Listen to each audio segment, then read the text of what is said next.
Recorded Books presents Assassin's Creed, The Resurrection Plot by Kate Heartfield, narrated by Maura Quirk.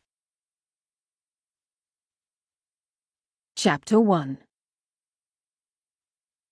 Pierrette Arnaud sat on the edge of a 4-story roof and pulled her cloak tightly around her, so the blue ball gown beneath wouldn't draw attention. Beside her, Safia El-Nadi was dressed in her usual dark shawl that fell in a peak over the forehead, a thin gold cylinder between her eyes, holding the black crocheted veil that hit at her waist. Much less conspicuous, at least in this part of Cairo. The women were two small additions to a skyscape of square roofs and twisting domes, lattice windows and fluted columns, stonework and plaster. Their feet dangled from the roof of a gable, a good vantage point. Safia had kept company with Pierrette on the walk from the house they shared near one of the old city gates. From the beginning, Pierrette felt they were being followed. She trusted her instincts, but if there was someone following, she couldn't see them. Perhaps she had reached the moment in her life as an assassin when ghosts would dog her steps. It would only be fair. She had created enough of them.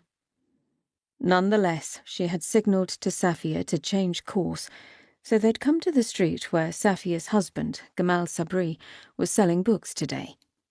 It was a street they knew well, and they'd both climbed lightly up onto the roofs in a narrow alley.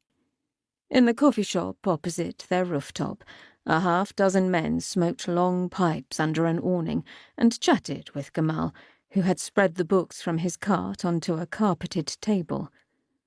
Gamal liked to say that bookselling was merely an excellent way for an assassin to monitor the streets of Cairo, but he couldn't hide his passion for the job. Gamal caught the women's eyes, his turban tilting slightly as he looked up. The street was busy, with water carriers and vendors calling out, and women passing through on donkeys, servants at their side. Gamal took an English copy of Darwin's On the Origin of Species off his table to show it to a customer. Pierrette recognized it from the golden triangles on the green spine. She'd perused the books on Gamal's cart many times. "I see no followers," Safia said. The shadows were long. The sun was beginning to set. She had to be at the opera house soon. Still, something kept her where she was. "Do you want to go over the plan again?" Safia asked patiently. "You seem nervous." Pierrette was 37 years old, a skilled assassin and a veteran circus performer. She did not think of herself as a person who got nervous.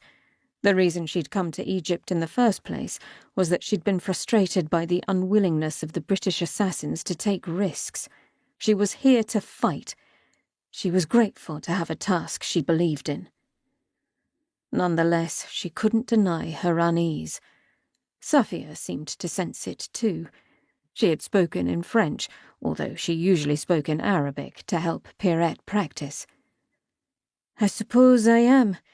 It's been a long time since I've been in fine company," Pierrette said, tucking a silk bow beneath her cloak.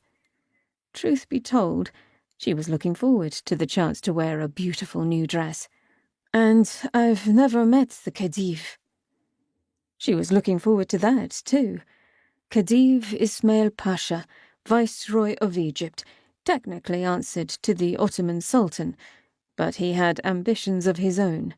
Not only was he intent on rebuilding half of Cairo, but he had covered Egypt in railway lines and presided over the 10-year construction of the Suez Canal. Tonight, weeks of celebrations would begin, as the canal was nearly ready to open. The Khedive would entertain his guests, including heads of state at a reception and opera, and Pierrette would be among them. He will be dazzled. To keep listening to this audiobook, I've left you a link in the description so you can do it, at no cost thanks to Audible's 30-day free trial.